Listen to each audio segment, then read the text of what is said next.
నాణ్యమైన జ్యువెలరీకి సాక్షిగా 40 ఏళ్ల నమ్మకమైన ప్రయాణానికి గుర్తుగా ఆంజనేయ జ్యువెలరీ గచ్చిబౌలిలో anniversary gratitude collection sale February 1 నుండి 8 వరకు. Hi hello welcome to Suman TV. నేను మీ రోషన్. ప్రస్తుతం మనతో పాటు ఉన్నారు అంబటి రాంబాబు గారి అమ్మాయి మౌనిక అంబటి గారు. మౌనిక గారు నమస్తే అండి. యావత్ తెలుగు రాష్ట్రాలలో ఉన్న ప్రజలందరూ చూశారు, కొత్తగా నేను మాట్లాడాల్సిన అవసరం లేదు. అంటే ఇది జరగక ముందు అసలు ఏం జరిగింది అనే వాళ్ళకి కూడా చాలామందికి సమాధానం అనేది క్లియర్గా తెలియదు. అంటే రాంబాబు గారిని రెచ్చగొట్టారని కొంతమంది అంటున్నారు, రాంబాబు గారే రెచ్చిపోయి ఇష్టానికి మాట్లాడారు అంటున్నారు. ఎందుకంటే బిఫోర్ రాంబాబు గారి ప్రెస్ మీట్లు చూసినా, లేకపోతే రాంబాబు గారు మాట్లాడే తీరు చూసినా కొంచెం చలోక్తులుగా మాట్లాడే పద్ధతి ఉంది ఆయనకి, లేకపోతే ఆన్సర్ చెప్పే విధానం కూడా కొంచెం చలోక్తులుగా ఉండే విధంగానే మాట్లాడతారు. ఫస్ట్ టైం ఆయన పదజాలం మరి అంటే పక్కన వాడు కూడా వినకూడదు. అలాంటి ఒక మాజీ మంత్రి అయ్యిండి కూడా అంటే ఒక సీఎం గారిని పట్టుకొని మరీ అంత బూతులు మాట్లాడారు అని చెప్పేసి బయట ఎక్కువ వినిపిస్తుంది. అసలుకి జరిగింది ఏంటో ఎవరికి తెలియదు. కాబట్టి ఏం జరిగితే ఇంటి వరకు వచ్చి ఇల్లు మొత్తం ధ్వంసం చేసే పరిస్థితి వచ్చిందనే దానికి మీరే చెప్పాలండి. అసలుకి క్లియర్ గా మీరు వీడియోస్ క్లిప్పింగ్స్ చూస్తే, అంటే వాళ్ళకు సంబంధించినటువంటి మీడియా ఛానల్స్ లో ఏదైతే ప్రచారం చేస్తున్నారో ఆ వీడియోస్ కాకుండా రియలిస్టిక్ వీడియోస్ మీరు చూస్తే వాళ్ళు కూడా చాలా బహిర్గతంగా వాటిని సోషల్ మీడియాలో ప్రాపగేట్ చేస్తున్నారు. ఆ వీడియోస్ ని వాళ్ళే అటాక్ చేసి వాళ్ళు ఎలా రెచ్చగొట్టారు, మహిళల్ని పంపించి ఎట్లాంటి అసభ్యమైనటువంటి పదజాలం యూజ్ చేసి ఆయన రెచ్చగొట్టారని మీరు క్లియర్ గా చూడొచ్చు. అయితే మీరు నన్ను అడగచ్చు, వాళ్ళు రెచ్చగొడితే మీరు రెచ్చిపోవచ్చా అని. రెచ్చిపోకూడదు అనేది నా అభిప్రాయం కూడా. ఆయన కూడా అదే అభిప్రాయపడ్డారు. కాబట్టే ఇంటికి రాగానే నేను ఆ స్పర్ ఆఫ్ ద మూమెంట్ లో నేను అన్నాను, నేను ఉండాల్సింది కాదు, అయినప్పటికీ నా ఉద్దేశం అసలు నేను చంద్రబాబు నాయుడు గారిని అనడం కాదు, నేను ఆయన అనలేదు అనే క్లారిటీ ఆయన ఇచ్చారు ఆ రోజే. అంటే క్లియర్ గా వినపడుతుంది కదా మనకి. అంటే ఆయన ఎలాంటి పదజాలం వాడారనేది కూడా మనందరికి వినిపిస్తుంది. అంటే కొట్టారు అంటున్నారు. అంటే రెచ్చగొట్టే వరకు ఎందుకు వచ్చింది అక్కడ గొడవ అనేది, అసలు ఎందుకు వచ్చింది అనేది చాలా మందికి ఇప్పుడు తెలియని విషయం. అక్కడ గొడవ ఎందుకు వచ్చింది అని అంటేనండి, దీని వెనకాల రాజకీయ కారణాలు చాలా ఉండుండొచ్చు. ఎలాంటి కారణాలు ఉన్నా సరే నేను అనేది ఏంటంటే, ఆయన కారులో వెంకటేశ్వర స్వామి దర్శనానికి వెళ్ళారు. ఏదో ఫ్లెక్సీలు చించడానికి కూడా వెళ్ళలేదు. ఆయన వెంకటేశ్వర స్వామి దర్శనానికి వెళ్ళారు, దర్శించుకుని తిరిగి వస్తున్నారు. ఈ టైంలో వీళ్ళందరూ మూకుమ్మడిగా దాడి చేయడం, ఆయన బండి మీద, తర్వాత రాళ్ళు వేసి కొట్టడం, చాలా అబ్యూసివ్ లాంగ్వేజ్ యూజ్ చేయడం జరిగింది. క్లియర్ గా మీరు చూడొచ్చు అది ఆయన ఎలా రెచ్చగొడుతున్నారు. ఓకే. అంటే ఇప్పుడు ప్రెసెంట్ మీరు ఏదైతే ఇంట్లో ఉన్నారో అదే ఇళ్ళనే విధ్వంసం చేసింది మొత్తం కూడా? అవునండి, మా అమ్మగారు ఇంట్లో ఉన్నారు. ఇదే ఇంట్లో ఉన్నాము. ఏంటి నిన్న సిచ్యువేషన్ ఏంటి? అంటే ఆయన ఇంట్లో ఉన్నప్పుడు జరిగిందా, లేకపోతే ఆయన ఆఫీస్ లో, అంటే ఆఫీస్ అండ్ ఇల్లు రెండు కంబైన్ కలిపి ఉంటుందా మీది? అవునండి, అంటే ఆఫీస్ కి తర్వాత ఇంటికి మధ్యలో ఒక చిన్న రోడ్డే ఉంటుందండి. అంటే ఆపోజిట్ ఫేసింగ్ ఉంటాయి. జస్ట్ మనం 2 అడుగులు వేస్తే క్రాస్ చేసి ఆఫీస్ లోకి వెళ్ళొచ్చు. ఓకే, అలా ఉంటుంది. అయితే ఆ రోజు వచ్చిన తర్వాత ఇంట్లో ఉండి, తర్వాత ఆయన ఆలోచించుకొని కిందకి వెళ్ళి ఆఫీస్ లోకి వెళ్ళి ప్రెస్ మీట్ పెట్టారు. ఆఫీస్ ముందే ప్రెస్ మీట్ పెట్టి నేను ఉండాల్సింది కాదని ఆయన చెప్పారు. చెప్పిన తర్వాత ఆయన ఆఫీస్ లోకి వెళ్ళిపోయి అక్కడే ఉన్నారు. మేము ఇంట్లో ఉన్నాం మహిళలు. మా మదరు, మా సిస్టర్, మేము ఉన్నాం ఇంట్లో. ఓకే. సో అంటే ఫస్ట్ రావడం ఆఫీస్కి రాకుండా ఇంటిని ధ్వంసం చేశారంటారు మీరు? లేదు, ఆఫీస్ మీదకి అంటే మాకు తెలియదు. పెద్ద పెద్ద సౌండ్ వచ్చేసరికి మేము భయపడ్డాము. కానీ ఫస్ట్ ఇంటి మీదకి వచ్చారని నేను అనుకోవట్లేదు. ఫస్ట్ ఆఫీస్ మీదకి వెళ్ళారు. ఎందుకంటే ఆయన క్లియర్ గా ఆఫీస్ లో ఉన్నారు అనేది అక్కడ ఉన్న వాళ్ళందరికీ తెలుసు అండి, ఇంక్లూడింగ్ ద ప్రెస్, పోలీస్, అందరికీ తెలుసు. కార్యకర్తలు, వైసీపీ కార్యకర్తలకి తెలుసు, టీడీపీ కార్యకర్తలకు కూడా తెలుసు. అందుకే ఆఫీస్ ని చుట్టుముట్టారు ఆ టైంలో. కానీ ఇంటిని ధ్వంసం చేసేటప్పుడు ఇంట్లో ఎవరెవరు ఉన్నారండి? అంటే చూస్తుంటే మొత్తం గ్లాసెస్ పగలగొడుతున్నట్టు కనపడుతుంది మనకి. కార్ని ధ్వంసం చేశారు పూర్తిగా. అండ్ బెడ్రూమ్ విండోస్ అనుకుంటా గ్లాసెస్ని కూడా కర్రలతో కొడుతున్నారు. మనకి క్లియర్గా ఆ విజువల్స్ చూస్తే అర్థమవుతుంది. ఆ టైంలో అంటే ఫ్యామిలీ అందరూ ఉన్నారా, పిల్లలు కూడా ఉన్నారా, ఏమైనా ప్యానిక్ అయ్యే సిచ్యువేషన్స్ ఉన్నాయా, లేకపోతే ధైర్యంగా బయటకు వచ్చి మాట్లాడే సిచ్యువేషన్స్ ఏమన్నా చూసారా అక్కడ? లేదండి, లేదు, ధైర్యంగా బయటకు వచ్చే సిచ్యువేషన్ అసలు లేదు. మీరు క్లిప్పింగ్స్ చూస్తే కూడా మీకు అర్థమవుతుంది. మా మదరు, మా సిస్టర్, నేను, మా పిల్లలు, నాకు 2 పిల్లలు, మా సిస్టర్ కి 2 పిల్లలు, అందరూ చిన్నవాళ్లే, 6 to 7 years ఏజ్ గ్రూప్, అందరం ఇంట్లో ఉన్నాము. అంటే ధ్వంసం చేశారనేది ఇక్కడ బాధ కాదండి. ఇంటిని ఆ ధ్వంసం ఎందుకు చేశారు, ధ్వంసం వరకే చేసేసి వెళ్ళిపోయారంటే అది ఒక స్థాయి. ధ్వంసం చేస్తూ లోపలికి ఎంటర్ అవడానికి ట్రై చేస్తున్నారంటే ఇది దేనికి పరాకాష్ట అనేది చెప్పాలో నాకు అర్థం కావట్లేదు. అంటే మెయిన్ డోర్స్ లోపల కూడా ఉన్న బ్రేక్ ఇంకా చేశారా? లోపలికి వచ్చే ప్రయత్నం అంటున్నారు. డోర్స్ కూడా బ్రేక్ చేసే ప్రయత్నమే చేశారు. వాళ్ళకి బ్రేక్ అవ్వలేదు. ఓకే అంతే, బ్రేక్ అయితే ఖచ్చితంగా లోపలికి వచ్చేవాళ్ళు. ఓకే.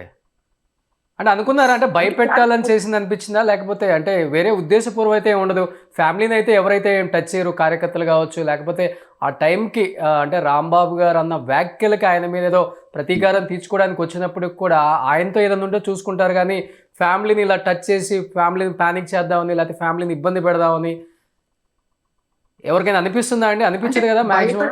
అంటే నేను కూడా అలా అనిపిస్తుందని నమ్మే మనిషిని కాదు, కానీ జరిగిన సంఘటన చూస్తే నమ్మాల్సిన పరిస్థితులు ఉన్నాయి. అట్లా దాడి చేస్తారు, భయపెట్టాలి అని అంటే ఒక స్థాయి వరకు భయపెట్టి వదిలేస్తారండి. ఇది భయపెట్టే స్థాయి కూడా కాదు. ఇది ఏంటంటే హత్యాయత్నం. ఇది వెపన్స్, మర్డర్ వెపన్స్, కత్తులు పట్టుకొని వాళ్ళ ఇంట్లోకి రావడం అంటే అంటే చంపే భయపెట్టరు కదా ఎవరిని. ఓకే, వాళ్ళకి చంపేసే పరిస్థితే ఉంది అక్కడ. మా ఫాదర్ ని గాని మమ్మల్ని గాని మేము దొరికితే మమ్మల్ని చంపేసే పరిస్థితి అది.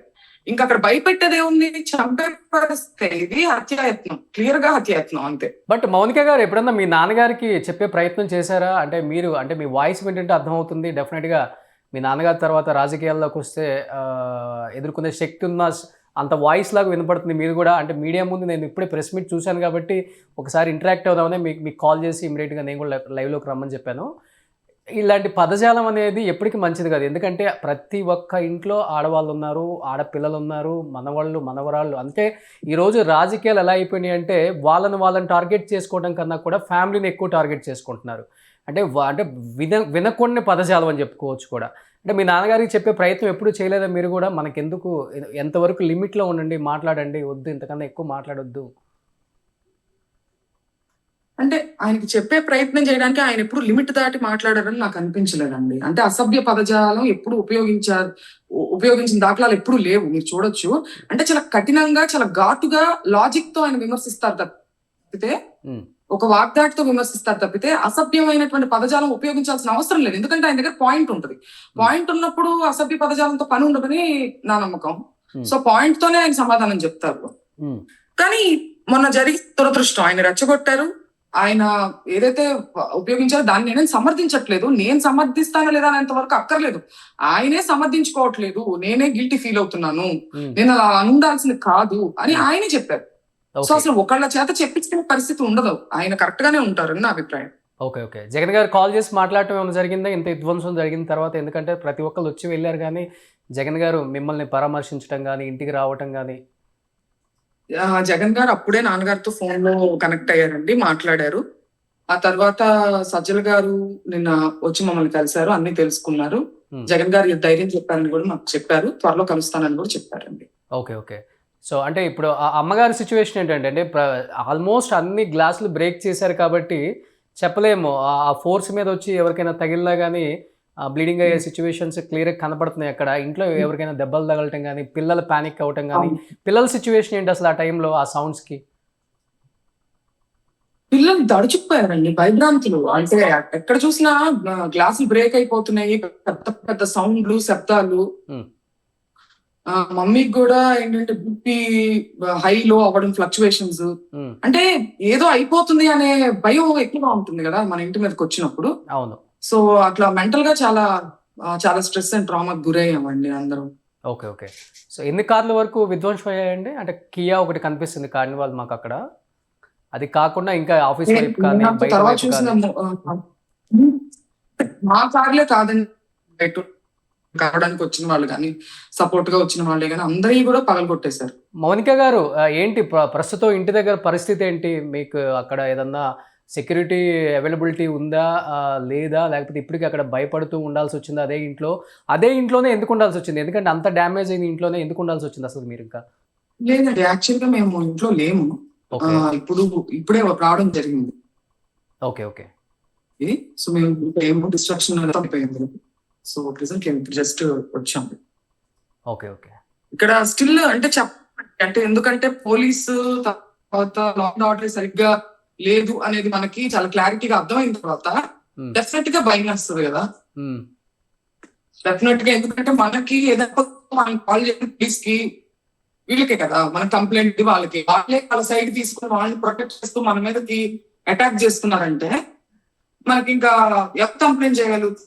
సో మౌనిక గారు, లాస్ట్ అండ్ ఫైనల్ గా వినిపిస్తుందా ఏం చెప్పాలనుకుంటున్నారు తెలుగు రాష్ట్ర ప్రజలకు మీరు మీ సైడ్ నుంచి? ఇంత ఘోరంగా ఇంత నీచంగా రాజకీయాలు ఉండకూడదు. అంటే ఏంటంటే ఒక హద్దు దాటేసి లేడీస్ పైన అటాక్ చేస్తాము, పిల్లల మీద అటాక్ చేస్తాము, ఆఫీస్ కి నిప్పు పెట్టారు, ఇంటికి నిప్పు పెట్టే ప్రయత్నం చేశారు.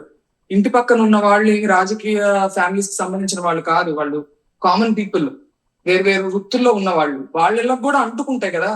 ఆ మాత్రం కామన్ సెన్స్ విచక్షణ లేకుండా మీరు నార్మల్ సిటిజన్స్ ని కూడా డిస్టర్బ్ చేసే విధంగా రాజకీయాలు చేయడం అనేది ఎవరు దాన్ని హర్షించరు, ఎవరు దాన్ని కరెక్ట్ అని చెప్పరు. Okay, so thank you Mounika గారు, ధైర్యంగా ఉండండి. ఇంతకన్నా ఏం చెప్పలేని ఈ టైంలో. సో ఫ్యామిలీలో చూస్తుంటే మీరే కొంచెం మీ నాన్నగారి లాగా స్టాండ్ తీసుకొని వాయిస్ వినిపించే ఒక పర్సన్ లాగా అనిపించారు. ఈ టైంలో మీ అమ్మగారికి, పిల్లలకి, లేకపోతే మీ సిస్టర్కి మీరే స్టాండ్ తీసుకొని స్ట్రాంగ్గా ఉండాలని మనస్ఫూర్తిగా కోరుకుంటున్నానండి. థ్యాంక్ యూ అండి.